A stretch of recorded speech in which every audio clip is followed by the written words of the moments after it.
नहीं पाती अखबारों की, नई खबरें आ जाती हैं बलात्कारों की।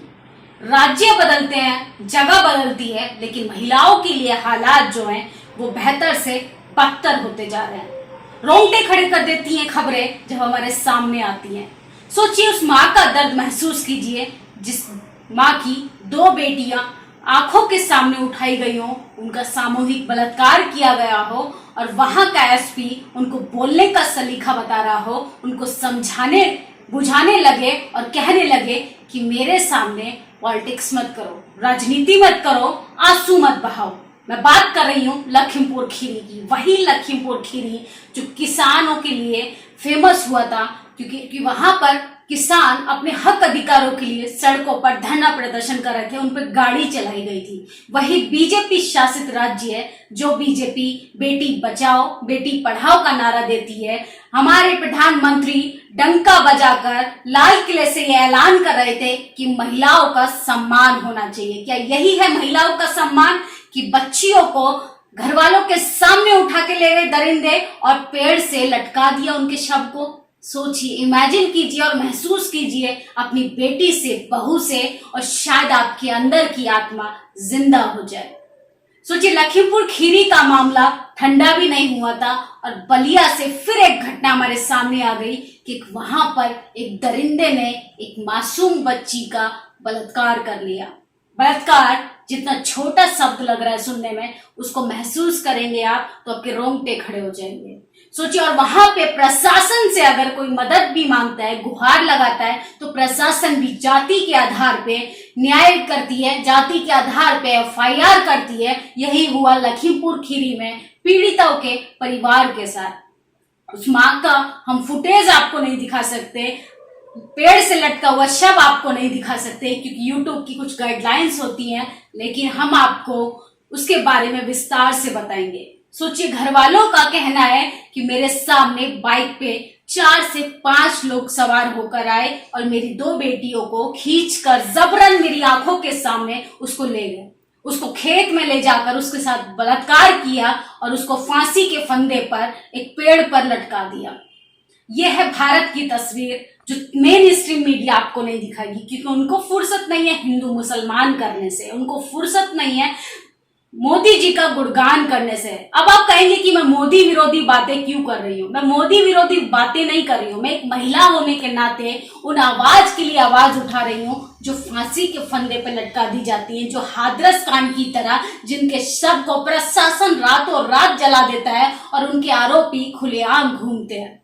बिल्किस बानो मुस्लिम महिला, वो मुस्लिम महिला जो गोधरा कांड के दौरान जिसका सामूहिक बलात्कार हुआ था, एक गर्भवती महिला जो 3 महीने से भी ज्यादा की गर्भवती थी, उस महिला के साथ बलात्कार होना और उस आरोपियों को छोड़ देना, उन आरोपियों के गले में माला पहनाना और मिठाइयां खिलाना, ये है भारत की तस्वीर। मैं हमेशा कहती हूं कि इस देश में महिलाओं के साथ जो बदसलूकी हो रही है वो किसी के साथ नहीं हुई।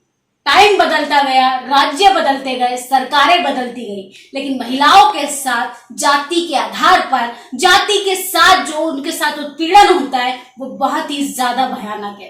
अब डेटा खंगालेंगे पिछले कई दशकों का तो जाति के आधार पर सबसे ज्यादा महिलाओं का बलात्कार होता है। सोचिए, रेप होता है, रोंगटे खड़े कर देता है। रेप जैसी घटनाएं जब हमारे सामने आती है, सूरज वाद ने ट्वीट किया है, वो ट्वीट मैं आपको पढ़कर बताऊंगी क्योंकि फुटेज दिखाने की अनुमति हम लोगों को नहीं है। उत्तर प्रदेश के लखीमपुर खीरी में 2 नाबालिग एससी बहनों की निर्मम हत्या करने वाले सुहेल, जुनैद, छोटू, हफीजुल सहित 6 दरिंदे गिरफ्तार हो चुके हैं। इन हैवानों पर प्रशासन जो है कार्रवाई कर रहा है। इस खबर में मैं प्रशासन का बहुत बड़ा थैंक्स, आभार व्यक्त करना चाहती हूँ कि उन्होंने बहुत जल्दी एक्शन लिया। लेकिन एक्शन क्यों लिया, इसके पीछे की भी राजनीति मैं आपको बता दूं। आरोपी यादव होगा, आरोपी ओबीसी समाज का होगा, आरोपी बहुजन समाज के किसी भी वर्ग से होगा, एसटी एससी माइनॉरिटी होगा, तो प्रशासन, मीडिया, तमाम तरीके के लोग सब सक्रिय हो जाते हैं, एक्टिव हो जाते हैं, क्योंकि आरोपी सवर्ण नहीं होता है। जहां पे आरोपी सवर्ण होता है वहां पे धरना प्रदर्शन होता है। हाथरस की बेटी याद है, उसके लिए लोग जुलूस निकाल रहे थे आरोपी को बचाने के लिए। तमाम सशक्त महिलाएं जो फेमिनिज्म का डंका बजाती हैं, वो लोग सड़कों पर बैठकर तांडव कर रही थी कि आरोपियों की कोई गलती नहीं है, बच्चों से गलतियां हो जाती हैं। सोचिए, जैसे ही आरोपी मुस्लिम है तो उनका एनकाउंटर करने की बात हो रही है। सोचिए, विकास दुबे याद है, भारतीय जनता पार्टी को एक्सपोज करने वाला था बंदा, उसकी गाड़ियां पलटवा दी।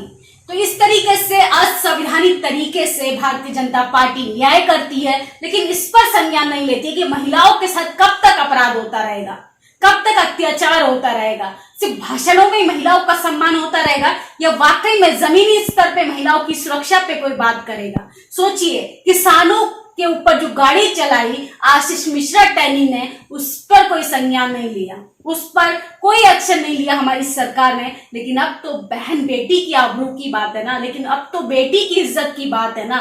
लेकिन वो लोग क्या समझेंगे जिनका घर परिवार नहीं, वो लोग क्या महसूस करेंगे उस दर्द को जिनको बेटी ही नहीं।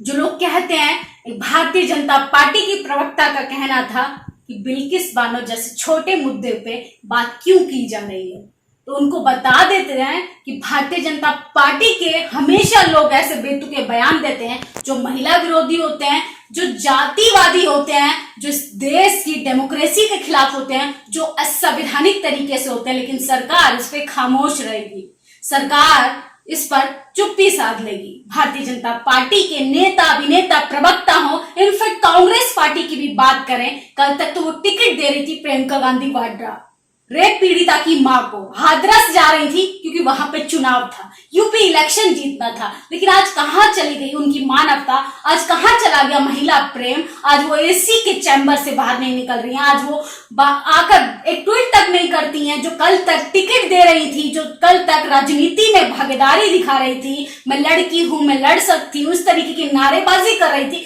40% भागीदारी दे रही थी महिलाओं को उत्तर प्रदेश में, और भारतीय जनता पार्टी 40 लाख नौकरी दे रही थी उत्तर प्रदेश में महिलाओं को। महिलाएं सुरक्षित नहीं है, यहाँ जाति के आधार पे कपड़े खोले जा रहे हैं। पहले बेटियों को बचाइए, उसके बाद बेटियों के हक अधिकारों पे बात कीजिए।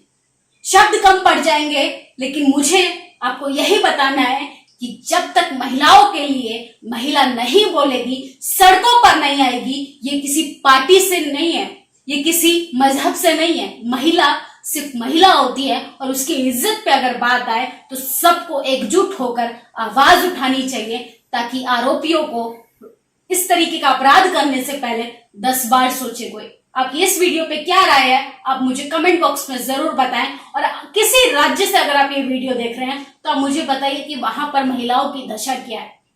शुक्रिया। नेशनल दस्तक की आपसे गुजारिश है कि अगर इसको बचाना चाहते हैं तो नेशनल दस्तक को सब्सक्राइब करने के लिए रेड कलर के सब्सक्राइब बटन को दबाएं, फिर बेल आइकन की घंटी दबाएं। नेशनल दस्तक को बचाने के लिए बहुत जरूरी है कि हर खबर को शेयर करें, लाइक करें, कमेंट जरूर करें।